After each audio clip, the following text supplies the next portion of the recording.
But Rachel, what's on your radar? So Capitol Hill has been mostly on recess lately, so I thought I'd check in on what the January 6th Select Committee has been up to. Turns out, quite a bit.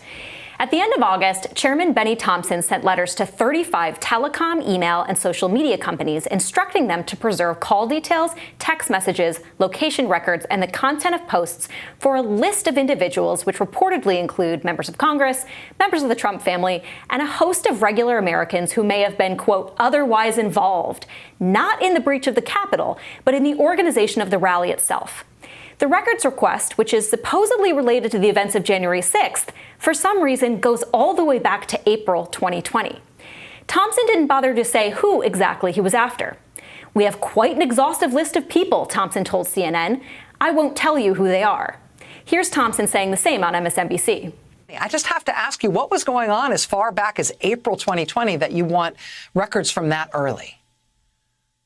Well, we have information that I can't share with you at this point, that individuals were planning in anticipation of the election not going their way. By getting access to this information, we'll be able to prove it. Thompson also makes clear in his letters to Verizon, AT&T, and other companies that he doesn't want them notifying the users that their private communications are being shared with the government. So, in short, this is a surveillance order for a secret list of people who haven't necessarily done anything wrong and who Democrats want to be prohibited from knowing that the intimate details of their digital lives are being harvested by Congress.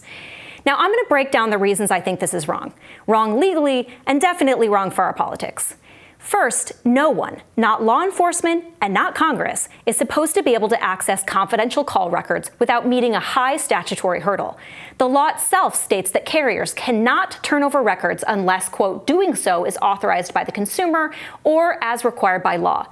The same legal requirements apply to social media and non-telecom companies.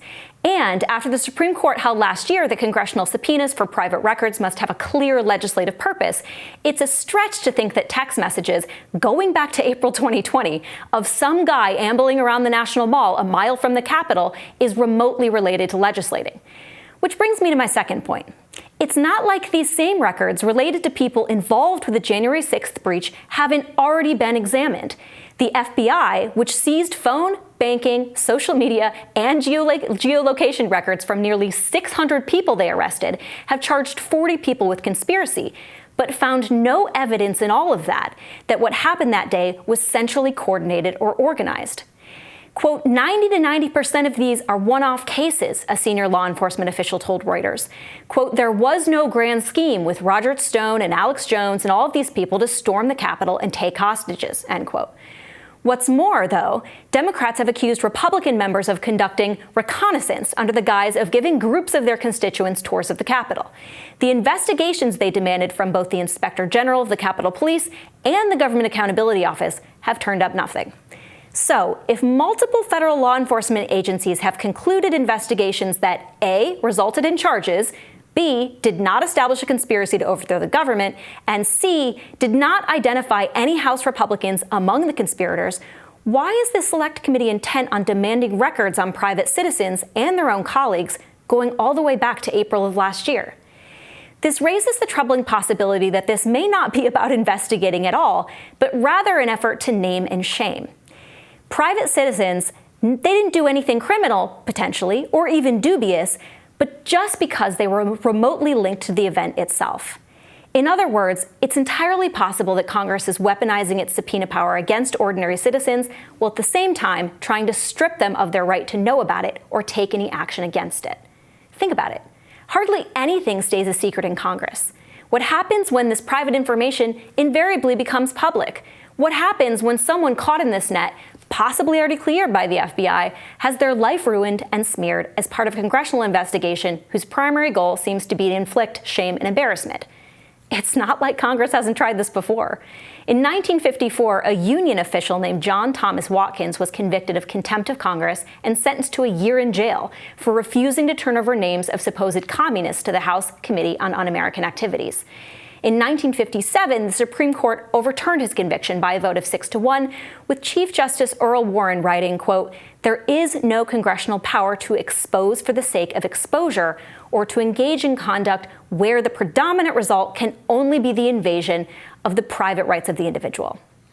When it was revealed earlier this year that the Trump Department of Justice, as part of an investigation about classified intelligence leaks, secretly subpoenaed information on Congressman Adam Schiff, Eric Swalwell, and their staff, the fury of House Democrats was swift. Schiff called it a dangerous assault on democracy. Apparently, that fury has receded now that Democrats want the phone records of their Republican colleagues and those of hundreds of private citizens, including people already likely investigated by the FBI. In the wake of the 20th anniversary of 9/11, there were a lot of troubling and, frankly, gross comparisons made between January 6th protesters and al-Qaeda, including by warmongering luminaries like former President George W. Bush. It's almost as if they really want to pivot all those fancy war on terror tools they've honed in the deserts overseas toward a more quaint domestic application. Now, a demand for the call records of a secret list of private citizens is a far cry from drone striking a wedding in Yemen. Thanks, Obama. But it's a disturbing feature of our politics, one where Congress's sweeping investigatory powers are being turned away from malfeasance and failure in government, the military, or the corporate sector, and toward the text messages and emails of secret lists of private individuals who may not have committed any actual crimes. So, open for debate, but I do think that this is, a little bit of an overstep, especially when I actually think there are places where Congress could investigate what went on January 6th. They oversee the Capitol Police. There was a huge Inspector General report that listed sort of keystone cop level failures. Have we asked why those happen and are we trying to fix them? Congress is the only people who can ask those questions. So this to me is a little bit of an overstep in the direction of private citizens. Right, and I think it's great that you point out that this is not the role of Congress. Like if the FBI thinks that it can uncover a conspiracy to orchestrate this sacking of the Capitol in an effort to overthrow the legitimate government, then they should investigate that. And the FBI did pursue this, but you're right. It's not the role of one of the two parties to investigate the other party in this fashion. I think the problem they have is that what happened is, I think, pretty transparent. It's not as if, like they said, Roger Stone concocted this scheme, but Donald Trump, wears everything on his sleeve. He's the kind of guy. Very helpful in that regard. Yeah, he is. Even when he's not on social media, you still know. He's the kind of person who just wants to create chaos and try to live another day and hope that out of that chaos, he lives to the day after that and the day after that, and eventually things will work out for him. It's worked for 70 plus years for him. So why would he stop now? So I think certainly you could say that from the stage, he was happy to rile the crowd up, was happy with what was going on, the fact that he didn't suppress it or push it down for a couple hours suggests that. And he wanted to see where it would go. Maybe Republicans would grow a spine and refuse the electors. Like, he genuinely seemed to believe that was a day that could have gone his way. But what do you do with that? Once Democrats adjourned, instead of impeaching him immediately, they lost a ton of their credibility. So what do you do with the only thing you can really indict is Donald Trump's mindset? Because there wasn't this kind of broad orchestrated conspiracy, because that's not how he operates. So I think for all of those different reasons, you do run into problematic territory here.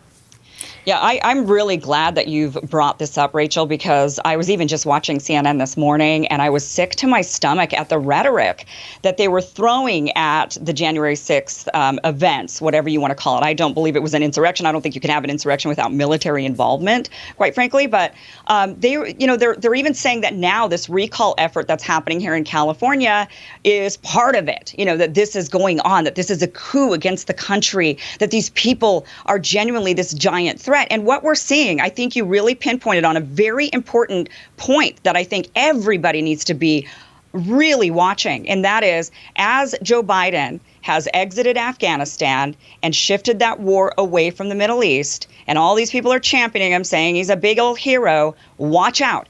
because that war seems to be pivoting to the United States. There's now a new war that they're trying to create, and that is the war on domestic terrorists. And they keep telling us this. They're not shy about it. They're saying we've got a domestic terrorist problem. And you say, well, who are the domestic terrorists?